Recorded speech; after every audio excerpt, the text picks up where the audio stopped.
Hello everyone, this is Dana Talvik and welcome to another Bionicle Friday.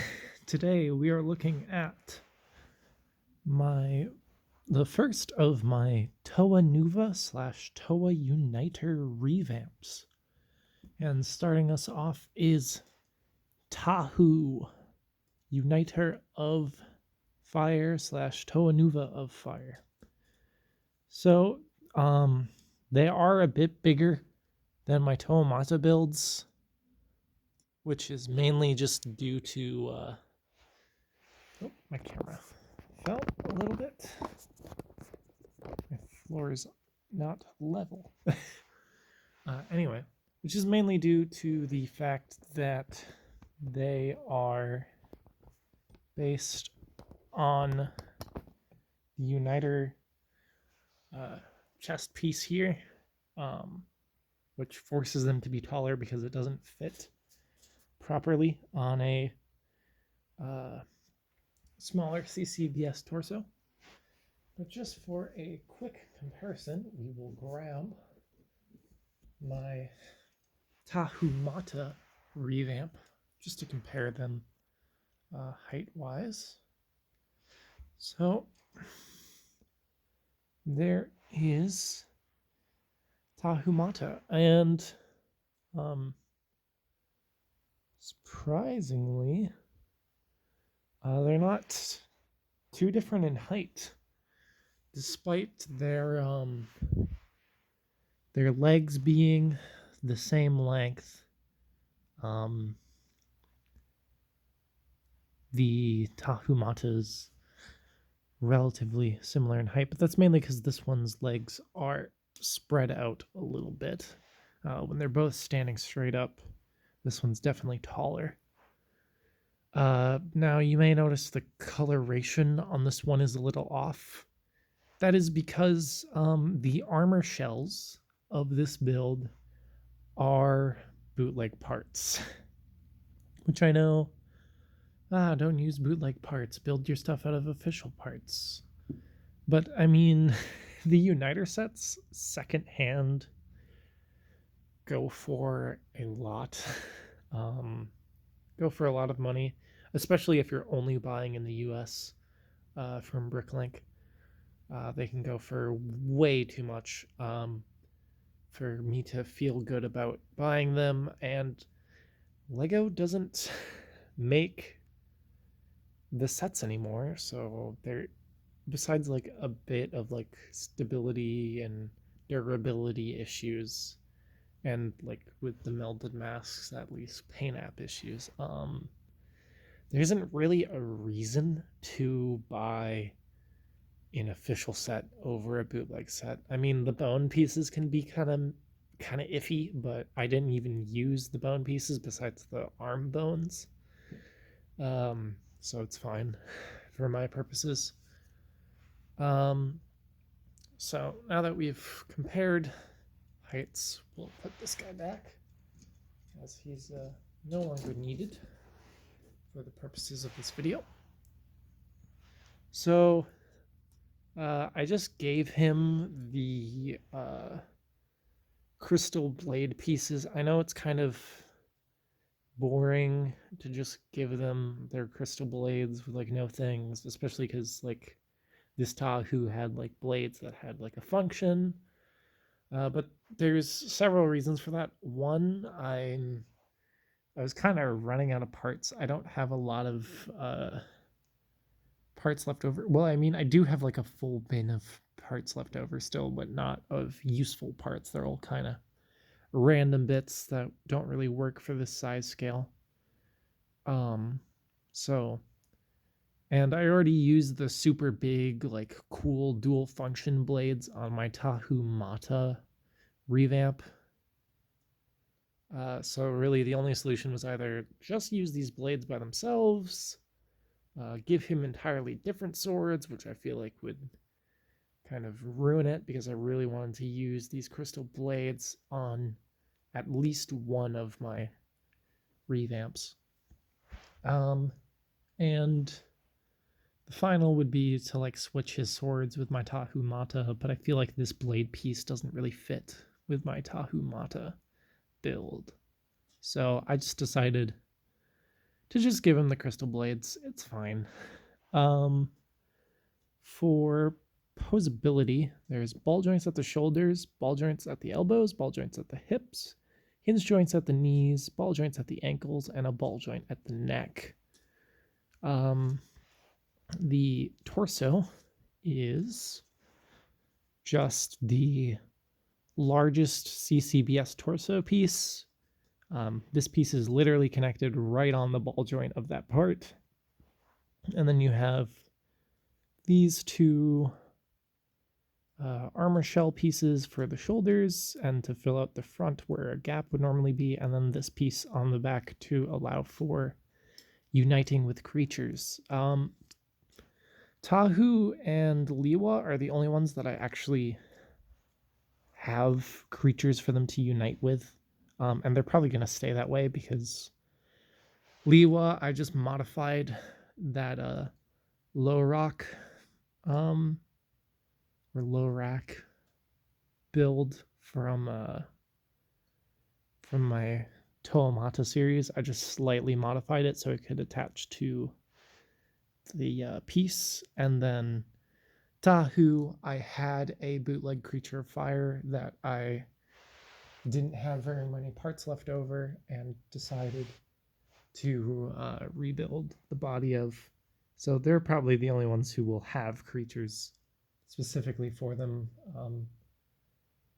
because I don't really feel like getting the creature of stone, the creature of earth, the creature of water, and the creature of ice, because the creature of earth and the creature of ice are basically the exact same build as official sets of each other. Plus, the creature of ice, I don't like its headpiece being gold because most of Kopaka's parts, which I will be using for his build, are silver. So I don't like the random bit of gold. Plus, I already used the version of that head that I already own for my Akimu mock. And the solution to it, I guess, would be to get 2 creatures of water heads. But at that point, I feel like it's kind of meh, so I just decided I'm not going to get the other creatures unless, like, I just feel like getting them, but there's not any videos planned for the other creatures. I'm not going to do a video on Lorok as I've already done a video, and there's only minor changes, which I can point out when I review Liwa. So, speaking of creatures, let's just quickly go over my Ikir rebuild. And yes, it is just Ikir for my rebuild's name. It's not like a new name for it. So there's Ikir next to Tahu. And we'll get Tahu out of frame so we can look at Ikir more closely. So here we have Ikir. The head is just the regular headpiece with the 2 ear bits, which Ikir normally has you attach for his build.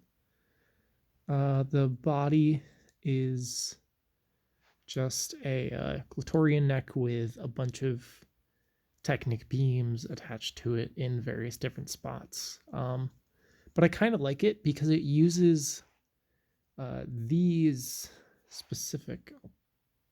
Can I pull one up? Yeah, there we go. These specific arch pieces, which I believe were also used for the 2001 Taraga builds. I don't know for certain because I was not born when those came out, but I believe it's the same part, and I was really proud of that. I'm like, hey, he's kind of like a Taraga style build, like classic Taraga style build, not like my Taraga style builds. But anyway, for ball joints, not ball joint, for articulation, he's got a ball joint at the neck, a ball joint at the head, hinge joints at the ears, ball joints for the feet, and then he's got blue pins for the wings, so you can spread the wings all out, or you can fold them all down. Got a ball joint and a hinge joint that has enough free range to basically be a ball joint at the tail. For the tail, I did use these baby blue Borak eyes, which I know for like some people that's like weird. Why would you introduce this random color here? But it's one, because it was a set piece from the Tahu Uniter set that I wanted to use, and two, because it kind of spreads the blue to his creature as well as himself, because on Tahu Uniter he kind of just has like the blue on his torso, and then in the official set he has like blue on his feet. So I wanted to put some of that blue on the creature as well, to kind of unify the color scheme. I turn off autofocus? No, I can't. Anyway, so he's got this pinhole and this axle hole on him, and then the uniter piece is exactly as it is on the official sets. So what you'll want to do, we'll set Tahu aside for right now. For Ikir, is you'll want to turn the tail around. Make sure the Borak eyes are straightened out. Fold up the tip of the tail, then move the hands like so, and kind of clasp them around the Borak eye at the tail. And then you'll take the pins on Tahu, and the ports on Ikir. You just line them up. Line up Ikir's head with the top of Tahu's mask as best you can, which is easier said than done, especially if Tahu's looking at an angle. It's easier if Tahu is just looking straight forward. But just line up Ikir's head the best you can with Tahu's, and then back them up, because I don't have a proper tripod, so I have to back everything up super far away. See anything? And knocked over the tripod. All right. And now everything's all messed up. Sorry about that. No, I will not edit that out because I find it funny to leave it in. And here you go. Just like the normal creatures, it's kind of just slapping some wings and a hat on Tahu. So that about does it for my Tahu Nuva / Uniter video. Tune in next week for Onua.